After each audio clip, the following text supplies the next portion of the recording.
सम्राट Ashok inter college बिहसड़ा 96 Mirzapur Uttar Pradesh. कोविड-19 महामारी के कारण ऑनलाइन क्लासेस कक्षा 10 के विद्यार्थियों के लिए कक्षा 10 के विद्यार्थियों के लिए विषय जीव विज्ञान हम पढ़ाने जा रहे हैं। इसमें कक्षा 10 के समस्त विद्यार्थियों का हार्दिक स्वागत है। चैप्टर हम पढ़ा रहे हैं जीव जनन कैसे करते हैं। यह चैप्टर का नाम है। इसमें आज का प्रश्न है मानव शुक्राणु के नामांकित चित्र बनाइए। ध्यान से समझिएगा। आज का प्रश्न है मानव शुक्राणु के नामांकित चित्र बनाइए। हेडिंग होगा मानव शुक्राणु। यह आपका हेडिंग है।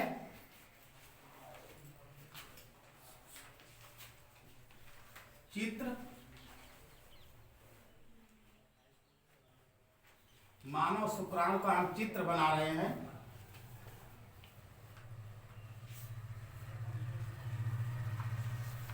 यह इसका हेड है। इस भाग को हेड कहते हैं, हिंदी में सिर। यह हेड है।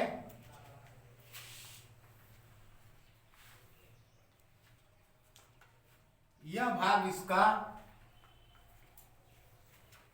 मध्य भाग है।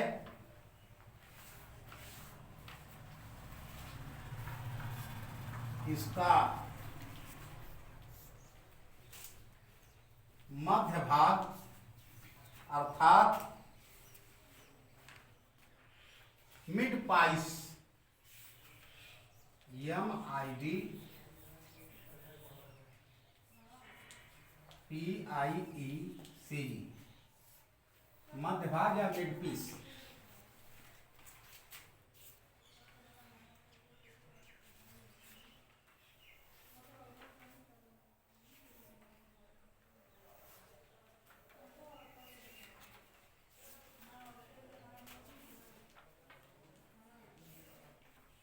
या पूंछ के समान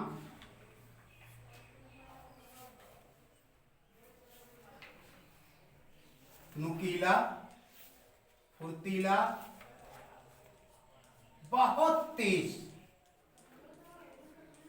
यहां तक कि बंदूक से निकली हुई गोली से भी इसकी रफ्तार तेज होती है। बंदूक से निकली हुई गोली से भी इसकी रफ्तार, यहां से यहां तक मध्य भाग है, यहां से यहां तक इसका हेड है, यहां से यहां तक इसका भाग टेल है, पूंछ। बहुत रफ्तार। कॉपुलेशन सिस्टम के समय नर से निकले हुए शुक्राणु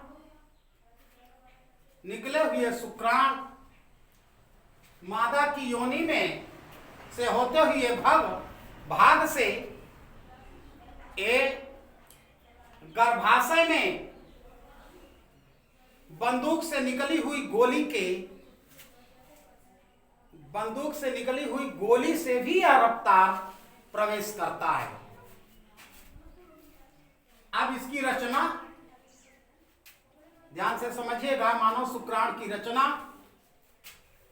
मनुष्य में शुक्राणु का निर्माण लैंगिक कोशिकाओं, हमने बताया है आप लोगों को इसी चैप्टर में, लैंगिक प्रजनन तथा अलैंगिक प्रजनन। जिसमें हमने बताया है लैंगिक प्रजनन करने वाले जीवों में जनन के लिए मुख्य अंग पाए जाते हैं। लैंगिक जनन करने वाले जीवधारियों में जनन की क्रिया करने के लिए मुख्य अंग पाए जाते हैं, जबकि अलैंगिक जनन में जनन की क्रिया करने के लिए मुख्य अंग नहीं पाए जाते हैं। मुख्य अंग नहीं पाए जाते हैं।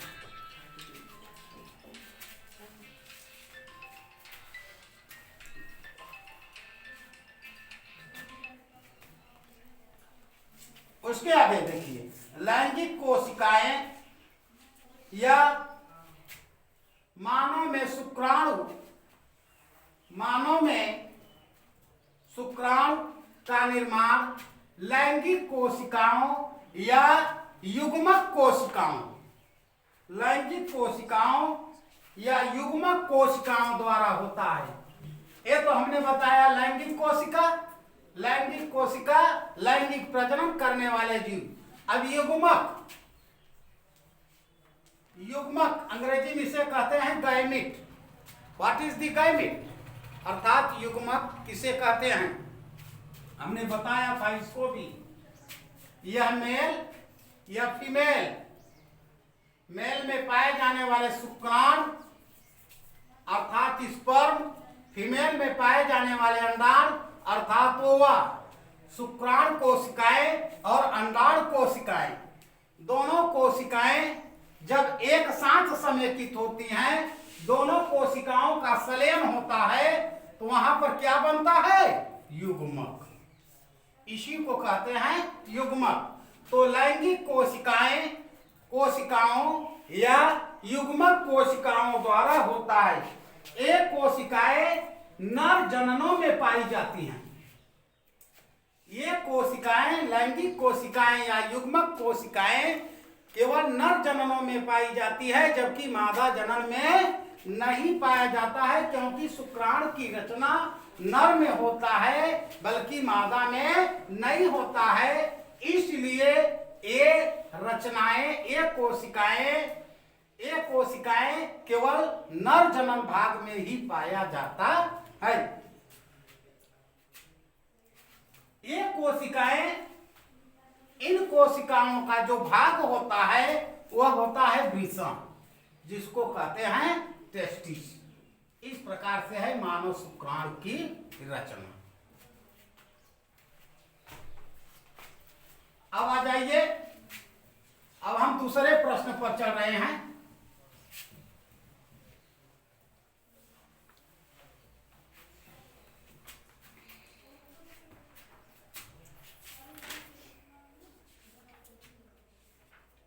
दूसरा प्रश्न है, सजीवों में होने वाले प्रजनन का संक्षिप्त में वर्णन कीजिए। ये आपका दूसरा प्रश्न है।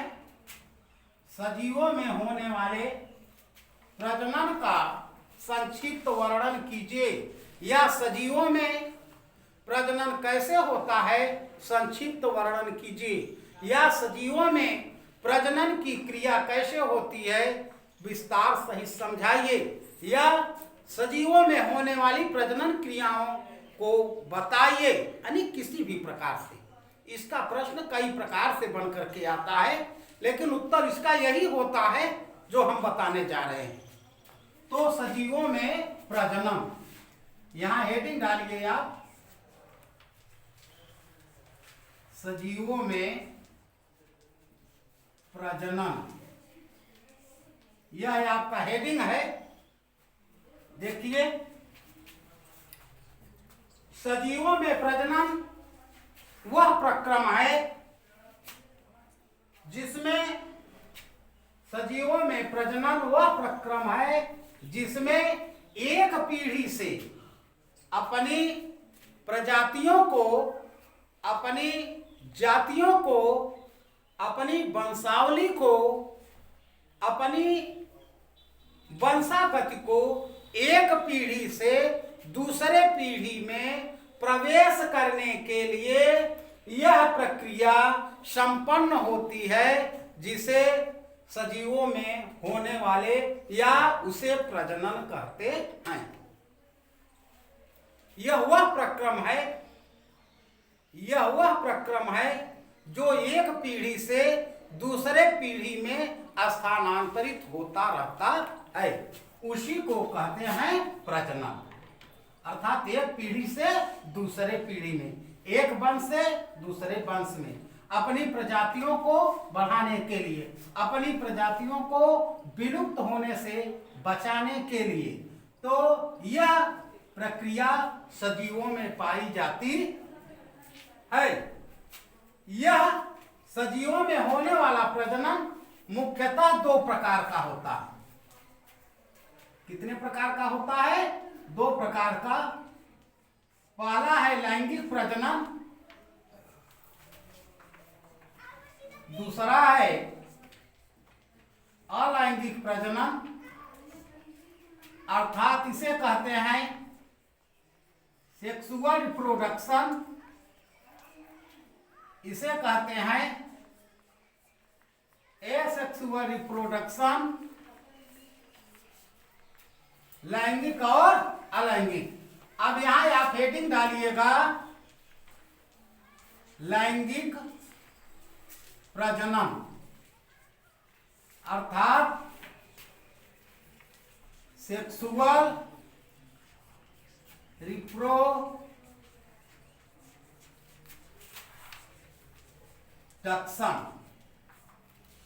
लैंगिक प्रजनन अर्थात सेक्सुअल रिप्रोडक्शन। इस प्रकार के जनन में नए जीव की उत्पत्ति, इस प्रकार के जीवों में नए जीव की उत्पत्ति की जो प्रक्रिया होती है वह नर युग्मक तथा मादा युग्मक। कौन युग्मक? नर युग्मक, मादा युग्मक। नर युग्मक तथा मादा युग्मक के संयुग्मन से प्राप्त युग्मनज होता है। क्या होता है? युग्मनज। प्राप्त युग्मनज होता है और नर युग्मक तथा मादा युग्मक क्रमशः वृषण तथा अंडाशय से बनते हैं। मादा युग्मक अंडाशय से बनता है और नर युग्मक वृषण से बनता है। कहां से बनता है? वृषण से बनता है और मादा युग्मक अंडाशय से बनता है। अर्थात लैंगिक प्रजनन में जनन प्रक्रिया को संपन्न करने के लिए मुख्य अंग पाए जाते हैं। वह मुख्य जनन अंग होता है नर जनन अंग तथा मादा जनन अंग। नर जनन अंग वृषण होता है तथा मादा जनन अंग अंडाशय होता है। एक जोड़ी वृषण नर में पाया जाता है तथा अंडाशय अर्थात ओवरी, जिसे गर्भाशय कहते हैं, यह मादा में पाया जाता है। इसमें अंडवाहिनी अर्थात ओविडक्ट, इसमें शुक्राणु अर्थात शुक्राशय, जिसको अंग्रेजी में स्पर्मैटिक कहते हैं, शुक्राणुओं को रखने वाली एक थैली होती है जिसे शुक्राशय कहते हैं। शुक्राणुओं को वृषण से प्रवेश करने आने जाने के लिए शुक्रवाहिनी होती है, उसको कहते हैं शुक्रवाहिनी। जैसे मादा में होती है अंडवाहिनी, उसी प्रकार से नर में होती है शुक्रवाहिनी। तो ये मुख्य जनन अंग लैंगिक प्रजनन की प्रक्रिया को संपन्न करते हैं। यही नर युग्मक तथा मादा युग्मक मिलकर के युग्मनज अर्थात निषेचन की क्रिया को संपन्न करते हैं। इस प्रकार के प्रजनन को लैंगिक प्रजनन कहते हैं। अब आइए अगला हम पढ़ाने चल रहे हैं अलैंगिक प्रजनन।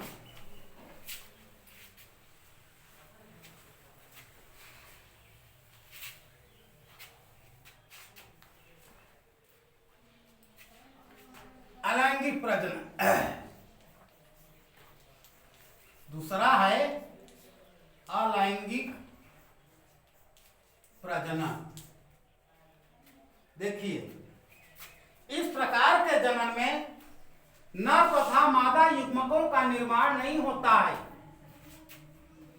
इस प्रकार के जनन में नर तथा मादा युग्मकों का निर्माण नहीं होता है तथा जनन की क्रिया के लिए कोई विशेष प्रकार का अंग भी नहीं होता है तथा एक ही जीव समसूत्री विभाजन विधि से, समसूत्री, अर्धसूत्री नहीं बल्कि समसूत्री, अर्धसूत्री विभाजन लैंगिक प्रजनन में होता है और समसूत्री विभाजन अलैंगिक प्रजनन में होता है।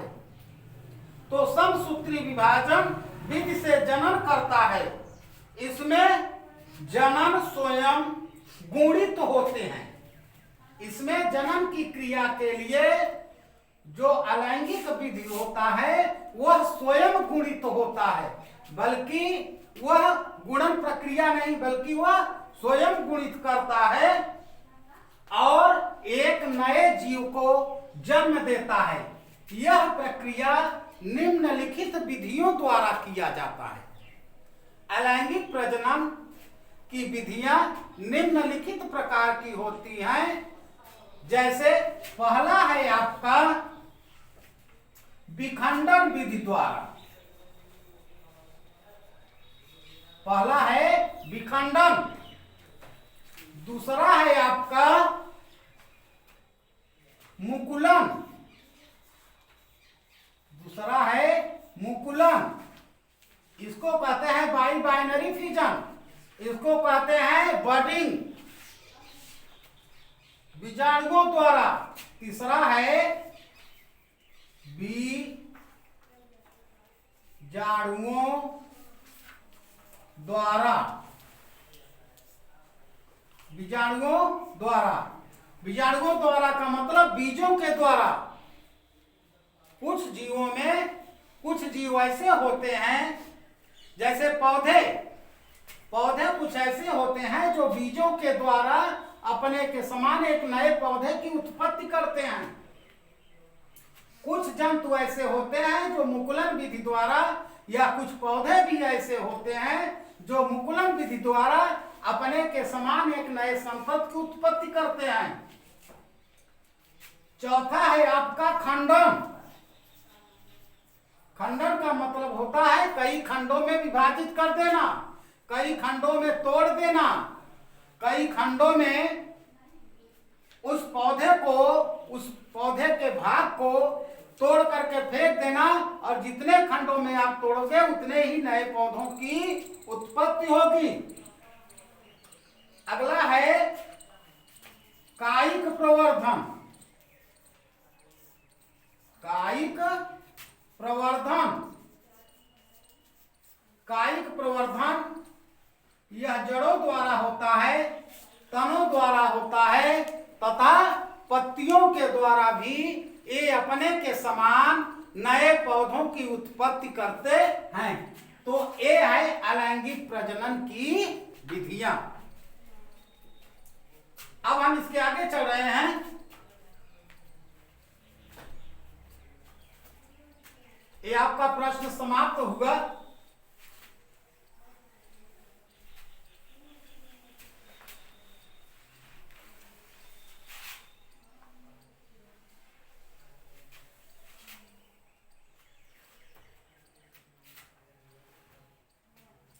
अगला प्रश्न है निषेचन की परिभाषा देते हुए तथा उसके प्रकारों को उदाहरण सहित बताइए। अगला प्रश्न है आपका निषेचन की परिभाषा देते हुए उसके प्रकारों की परिभाषा उदाहरण सहित बताइए। तो ये है आपका निषेचन। निषेचन अंग्रेजी में इसे कहते हैं फर्टिलाइजेशन। फर्टिलाइजेशन, निषेचन। तो निषेचन नर युग्मक की कोशिकाएं तथा मादा युग्मक की कोशिकाओं के संलयन की क्रिया को ही निषेचन क्रिया कहते हैं। या निषेचन वह प्रक्रम है, जनन निषेचन, निषेचन जनन की वह प्रक्रिया है जिसमें नर युग्मक की कोशिकाएं तथा मादा युग्मक की कोशिकाएं दोनों कोशिकाओं का संलयन होता है या दोनों कोशिकाएं मिलती हैं, अर्थात मिलने की क्रिया को ही निषेचन क्रिया कहते हैं। यह मुख्यतः दो प्रकार का होता है, पहला एक्सटर्नल फर्टिलाइजेशन, दूसरा इंटरनल फर्टिलाइजेशन, अर्थात आंतरिक निषेचन और बाह्य निषेचन। आंतरिक निषेचन, आ जाइए, आंतरिक निषेचन वह निषेचन है जिसमें आंतरिक निषेचन वह निषेचन है जिसमें निषेचन की प्रक्रिया गर्भाशय के अंदर हो, जिसमें निषेचन की प्रक्रिया अर्थात निषेचन की जो क्रिया वह गर्भाशय के अंदर संपन्न होती है, तो इस प्रकार की क्रिया को आंतरिक निषेचन कहते हैं। जैसे गाय, बकरी, भेड़, मनुष्य, कुत्ता, बिल्ली, शेर, ये सब जो जंतु हैं, इन जंतुओं में जो निषेचन की प्रक्रिया होती है वह गर्भाशय के अंदर ही होती है। तो इस प्रकार की निषेचन की क्रिया को आंतरिक निषेचन कहते हैं। अब दूसरा है आपका बाह्य निषेचन। बाह्य निषेचन वह निषेचन है जिसमें निषेचन की प्रक्रिया गर्भाशय के बाहर हो, अर्थात गर्भाशय के अंदर यह प्रक्रिया संपन्न न हो। अर्थात जिन जंतुओं में, जिन जीवधारियों में निषेचन की प्रक्रिया गर्भाशय के बाहर होती है उसे बाह्य निषेचन कहते हैं। जैसे अंडयुज प्राणी, अंडयुज प्राणी अर्थात अंडे देने वाले जंतु, मुर्गी, कौवा, तोता, ये सब जो जीवधारी हैं, गौरैया, ये सब जो जीवधारी हैं, इन सर्प, छिपकली, बांस, ये सब जो जीवधारी हैं, इन जीवधारियों में निषेचन की प्रक्रिया बाह्य होती है, क्योंकि ये अंडे देने के पश्चात कुछ दिन पश्चात ये अपने अंडाणुओं को गर्भाशय के बाहर निषेचित करते हैं। इसीलिए इस प्रकार के जीवधारियों में होने वाले निषेचन क्रिया को बाह्य निषेचन कहते हैं। धन्यवाद। आज का चैप्टर अब हम यहीं से समाप्त करेंगे। अब फिर अगले दिन हम मिलेंगे। आपका प्रश्न रहेगा परिवार नियोजन। तब तक के लिए धन्यवाद।